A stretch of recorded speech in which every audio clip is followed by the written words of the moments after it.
C Joseph Vijay எனும் நான்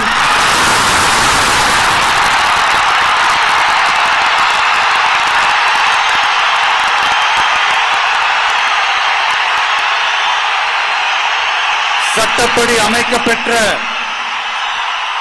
இந்திய அரசியல் அமைப்பின்பால்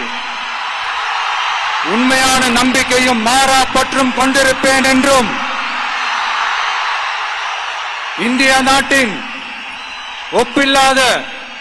முழு முதல் ஆட்சியையும் ஒருமையையும் நிலை நிறுத்துவேன் என்றும் தமிழ்நாட்டு அரசின் முதலமைச்சராக உண்மையாகவும் உளச்சான்றின்படியும் என் கடமைகளை நிறைவேற்றுவேன் என்றும் அரசியல் அமைப்பிற்கும் சட்டத்திற்கும் இணங்க அச்சமும் ஒருதலை சார்பும் இன்றி விருப்பு வெறுப்பை விலக்கி பலதரப்பட்ட மக்கள் அனைவருக்கும் நேர்மையானதை செய்வேன் என்றும்